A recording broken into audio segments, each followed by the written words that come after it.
ये जब यूरोप में प्लेग महामारी शुरू हुई थी और चारों तरफ लाखों लोग मर रहे थे। उसी दौर में हमें एक चर्च दिखाया जाता है जिसमें जस्टिन नाम का एक आदमी पेंटिंग कर रहा था और अपने बारे में बता रहा होता है कि पहले उसका बाप एक चोर था और वो भी उसके साथ चोरी किया करता था, लेकिन उन दिनों चोरी करने की सजा में दोनों हाथ काट दिए जाते थे, जिस वजह से उसने पेंटिंग का करना शुरू कर दिया। जब चर्च के बाहर देखते हैं जहाँ लोरेंजो नाम का एक लड़का भाग रहा होता है और पीछे बहुत सारे सिपाही लगे हुए थे, क्योंकि लोरेंजो ने जुए में जर्बिनो नाम के एक आदमी से बहुत सारे पैसे जीत लिए थे। लेकिन जर्बिनो एक शाही सिपाही था और उसे हारना पसंद नहीं था, इसलिए वो अपने आदमियों के साथ उसके पीछे पड़ा हुआ है। लेकिन लोरेंजो बहुत शातिर होता है और उनके पकड़ में नहीं आता। वो उनके दो आदमियों को मारकर वहां से भाग जाता है, जिसके बाद गर्बिनो अपने बाकी सिपाहियों को उसे जल्द से जल्द पकड़कर लाने का ऑर्डर देता है। आगे देखते हैं कि लोरेंजो का एक दोस्त उसके लिए घोड़ा लेकर आता है और उसे यहाँ से भागने के लिए कहता है। वहीं चर्च के अंदर जस्टिन, जो बहुत दिनों से पेंटिंग कर रहा होता है, उसे पेमेंट नहीं मिली थी, इसलिए वो चर्च के फादर के पास जाता है। लेकिन वो देखता है कि चर्च के फादर प्लेग की वजह से मर चुके थे। तभी उसे आइडिया आता है कि पैसे तो अब नहीं मिलेंगे, पर क्यों ना मैं ही फादर बन जाऊं, जिससे खाने पीने का सामान और बहुत सारे पैसे भी मिलेंगे। फिर वहां पड़ा हुआ फादर का एक कपड़ा उठा लेता है और चर्च का फादर बन जाता है। इसके बाद हम राजकुमारी पेनालोपी को देखते हैं, जो अपने माता पिता के फोटो के सामने रो रही होती है। तभी वहां गर्बिनो आ जाता है और उसे कहता है, मुझे दुख है कि आपके माता पिता प्लेग की वजह से मारे गए हैं, पर आप दुखी मत हो, मैं ख्याल रखने के लिए हूँ आपके साथ। ये सुनकर राजकुमारी वहां से जाने लगती है। तभी गर्बिनो कहता है कि आपके पिता ने मुझसे बिजनेस के सिलसिले में बहुत सारा कर्जा लिया था, पर समय रहते वो चुका नहीं पाए। लेकिन उन्होंने मरने से पहले मुझसे कहा था कि मैं तुमसे शादी कर लूं, तुम यहीं पर सुरक्षित रहो। पर पेनालोपी कहती है कि मेरी शादी तो रूस के राजकुमार एलिकेंद्रो से तय हो चुकी है, जो एक हफ्ते के अंदर यहाँ आने वाले हैं, और मैं उन्हीं से शादी करूंगी। जिस पर वो कहता है कि मैं उन्हें संभाल लूंगा, आप चिंता मत करो, लेकिन अगर आप मुझसे शादी नहीं करेंगी तो मेरा सारा उधार आपको चुकाना होगा। इसीलिए आपके पिता ने सोच समझकर ही मुझे आपसे शादी करने के लिए कहा होगा। इस बात पर राजकुमारी मजबूर हो जाती है। असल में जर्बिनो राजकुमारी को हासिल करने के लिए ये सब झूठ बोल रहा था। दूसरी तरफ लोरेंजो को देखते हैं, जो उन सिपाहियों से भागते भागते एक जगह पहुंचता है जहां उसे एक आदमी मिलता है जो एक लाश को लेकर जा रहा था।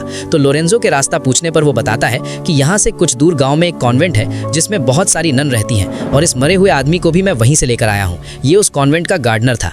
लोरेंजो कहता है, क्या अब मुझे उस गार्डनर की जगह नौकरी मिल सकती है? जिस पर वो कहता है कि इस नौकरी पर सिर्फ किसी गूंगे बहरे को रखा जाता है, तुम्हें ये नौकरी नहीं मिलेगी।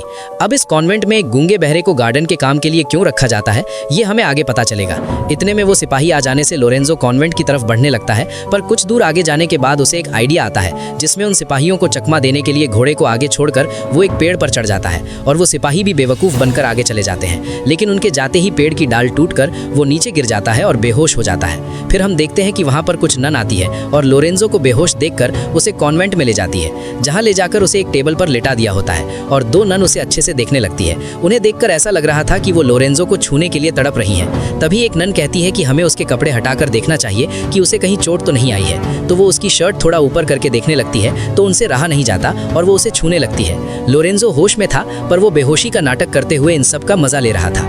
फिर उनमें एक नन लोरेंजो को किस करने वाली होती है। तभी वो उन दोनों की मदर आ जाने से वो घबराकर सीधी खड़ी हो जाती है और अपनी मदर से कहती है, ये लड़का अभी भी जीवित है और हमें पूरा यकीन है कि गॉड ने हमारे लिए इस लड़के को भेजा है। फिर मदर लोरेंजो से इशारे से पूछती है, क्या तुम सुन और बोल सकते हो? लोरेंजो को पहले से ही सब कुछ पता था, इसलिए वो नन को ना में जवाब देता है, ताकि गूंगे बहरे होने की वजह से उसे नौकरी मिल जाए। मदर ये जानकर बहुत खुश होती है और कहती है, सच में गॉड ने इसे हमारे लिए भेजा है। फिर दोनों नन से कहती है, इसे ले जाकर अच्छे से नहलाओ और खाना खिलाओ। इसके बाद लोरेंजो को नहाने के लिए टब में पानी दिया जाता है, और यहाँ हमें पता चलता है कि एक गूंगे बहरे को ये लोग काम पर क्यों रखते हैं, क्योंकि सारी नन उसके साथ जो भी करेंगी वो कुछ कह नहीं पाएगा और ना ही किसी के पूछने पर कुछ जवाब दे पाएगा। और ये बात लोरेंजो भी पूरी तरह से समझ चुका था। दूसरी तरफ देखते हैं कि गर्बिनो की वजह से पेनालोपी परेशान हो चुकी थी, इसलिए वो अपनी सहेलियों से मदद मांगने के लिए उन्हें चर्च पर बुलाती है। उसकी दो सहेलियां होती हैं, एलिसा और सिमोना, और उनके बॉयफ्रेंड भी होते हैं, बोरिस और विनार्ड नाम से। जब पेनालोपी सबको शर्म बताती है कि जर्बिनो मुझसे कर्ज के दबाव में जबरदस्ती शादी करना चाहता है, जबकि मेरे पिता ने मेरी शादी रूस के राजकुमार अलेक्जेंड्रा से तय की थी। इतने में वहां जर्बिनो आ जाता है और उनसे पूछता है कि यहाँ क्या चल रहा है। यहाँ किसी को प्रार्थना करने की जरूरत नहीं है, सब अपने अपने घर चले जाओ। इसके बाद वो बोरिस और विनार्ड को तलवार से डराता है और उनकी गर्लफ्रेंड्स को वहां से ले जाने के लिए कहता है। उसी वक्त ऊपर से पेंटर जस्टिन आवाज देता है और कहता है, यहाँ कोई खून खराबा नहीं होगा, मैं इस चर्च का फादर हूँ और ये गॉड का घर है, इसलिए तुम सब लोग यहाँ से निकल जाओ। फादर की बात सुनकर वो लोग चले जाते हैं। आगे देखते हैं कि पेनालोपी की सहेलियां ज़र्बीनो से छुपकर पेनालोपी को छुपाकर एक जगह ले जाने का डिसाइड करती है ताकि राजकुमार के आने से पहले पेनालोपी सुरक्षित रहे। वो फैसला करते हैं कि पेनालोपी को लेकर दूसरे गाँव जाएंगे जहाँ उसका एक और महल है और वहीं इन दोनों की शादी होगी। लेकिन राजकुमार के आने से पहले वो पास के एक कॉन्वेंट में रहेगी। इसके साथ ही वो चर्च के फादर जस्टिन को भी साथ ले लेते हैं ताकि वो इन दोनों की शादी करवा सके। वो फैसला करते हैं कि पेनालोपी को पहले वहां भेज देंगे और अगले दिन बाकी सब फादर को साथ लेकर महल की ओर निकलेंगे।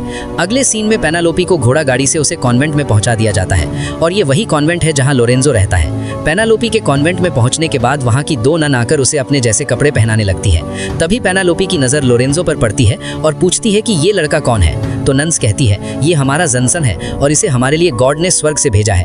ये बहुत ही अच्छा लड़का है और गूंगा बहरा है। लोरेंजो के बारे में ये जानकर पेनालोपी को उस पर बहुत दया आती है और उसे वो बहुत अच्छा भी लगता है। आगे देखते हैं कि रूस के राजकुमार एलिजेंडो अपने सैनिकों के साथ पेनालोपी के महल में आ जाता है और ज़र्बीनो से मिलने के बाद उसे पेनालोपी के बारे में पूछता है कि मैं रूस का राजकुमार एलेक्जेंड्रो हूँ। मैं आपके और आपकी पत्नी के लिए कुछ तोहफे लेकर आया हूँ। आपकी बेटी पेनालोपी कहाँ है? मैं उससे शादी करने के लिए आया हूँ। इस पर ज़र्बीनो बदतमीजी से कहता है क्या तू जानता है कि तू किससे बात कर रहा है? मैं पेनालोपी का होने वाला पति हूँ। अपना सामान बांध ले और मेरे कुछ करने से पहले यहाँ से निकल जा।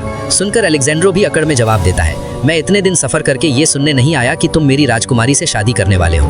राजकुमारी से शादी तो मैं ही करूंगा।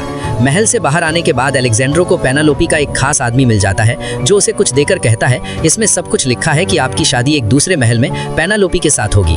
अभी राजकुमारी पास के गांव के एक कॉन्वेंट में छिपी हुई है जहां वो आपके आने का इंतजार कर रही है। इसके बाद एलेक्जेंड्रो अपने लोगों के साथ उस गांव की तरफ निकल पड़ता है। दूसरी तरफ देखते हैं कि दो नन लोरेंजो के कमरे में खाना लेकर आती है और कहती है हम जानते हैं कि तुम सुन और बोल नहीं सकते, लेकिन मानते हैं कि गॉड ने हमारे लिए तुम्हें भेजा है और हम चाहते हैं कि तुम हमारे साथ वैसे ही गुफ्तगू करो जैसे पहली बार आने के बाद तुमने उन दोनों नन के साथ किया था। इस पर लोरेंजो भी गुफ्तगू करने के लिए मान जाता है।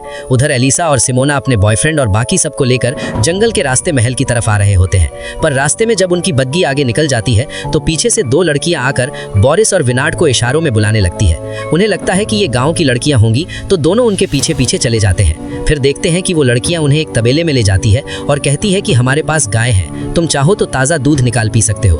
अगर तुम्हें दूध निकालना नहीं आता तो हम तुम्हें सिखा देंगे। इसके बाद वो दोनों लड़कियां उन्हें दूध निकालना सिखाने लगती है जिससे बोरिस और विनाट को भी मजा आने लगता है और ऐसा करते हुए धीरे धीरे दोनों उन पर चढ़ जाती है और अच्छे से उन्हें दूध पिलाना शुरू कर देती है। इतने में सिमोना वहां पहुंच जाती है और उनकी हरकतें देखकर उन्हें डांटते हुए यहाँ से ले जाती है। वहीं कॉन्वेंट में शाम होने से पहले लोरेंजो को दो नन आकर अच्छे से नहलाते हैं, जिसके बाद वो उसे मदर नन के कमरे में रात का डिनर करने के लिए ले जाती है। पेनालोपी उसे देखकर ले जाते हुए देख लेती है और अब तक समझ चुकी थी कि यहाँ क्या चल रहा है, पर यह देखकर उसे जलन होने लगी थी क्योंकि वो धीरे धीरे लोरेंजो को पसंद करने लगी थी। अगले दिन गार्डन में कुछ देर काम करने के बाद लोरेंजो अपने कमरे में आता है और धीमी आवाज में गाना गुनगुनाने लगता है। तभी पेनालोपी वहां खाना लेकर पहुंचती है और उसकी आवाज सुन लेती है, लेकिन वो उसे समझने नहीं देती और खाना सामने रख देती है। लोरेंजो को आदत पड़ चुकी थी कि हर दिन कोई ना कोई नन उसके लिए आती है, तो वो पेनालोपी का नकाब हटाने लगता है, लेकिन वो उसे रोक लेती है और उसकी आंखों पर पट्टी बांधने लगती है और कहती है मैं हर रोज तुम्हें देखती हूँ और तुमसे प्यार भी करने लगी हूँ, लेकिन उन नन्स की तरह नहीं बल्कि उन सब से बहुत अलग। मैं कहकर वो उसे प्यार से किस करती है और फिर वहाँ से चली जाती है। अब लोरेंजो सोच में पड़ जाता है कि ये कौन सी नन है जो मुझसे प्यार करने लगी है, पर वो भी मन ही मन उससे प्यार कर बैठता है। दूसरी तरफ पेनालोपी के दोस्तों को देखते हैं जो रास्ते में एक जगह रेस्ट कर रहे थे। जस्टिन कहता है कि मैं जंगल के रास्ते वहां पहुंच जाऊंगा, तुम लोग गाड़ी और सामान लेकर से होते हुए पहुंच जाना।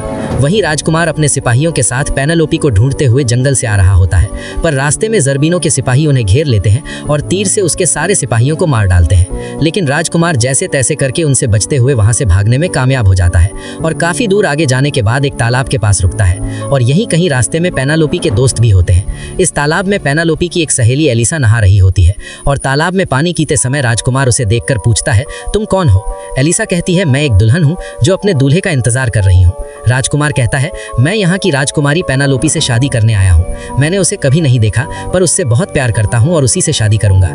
ये सुनकर एलिसा कहती है कि मैं पेनालोपी हूँ और तुम मुझे ही ढूंढ रहे हो। इसके बाद वो राजकुमार के पास जाती है और उससे चिपकने लगती है और राजकुमार भी बात मान जाता है और वहीं दोनों एक दूसरे को किस करने लगते हैं। आगे देखते हैं कि एक हफ्ता पूरा होने पर पेनालोपी अब उस महल में जाने वाली थी जहां राजकुमार से उसकी शादी होगी, पर वो पहले मदर के पास जाती है और सब कुछ बता देती है कि लोरेंजो गूंगा बहरा नहीं है, क्योंकि कल मैंने सुना कि वो गानन वाले घर में गाना गा रहा था। इससे मदर सोच में पड़ जाती है कि ये तो हमारा भांडा फोड़ देगा, जिसके बाद मदर जाकर लोरेंजो को धक्के मारकर कॉन्वेंट से बाहर निकाल देती है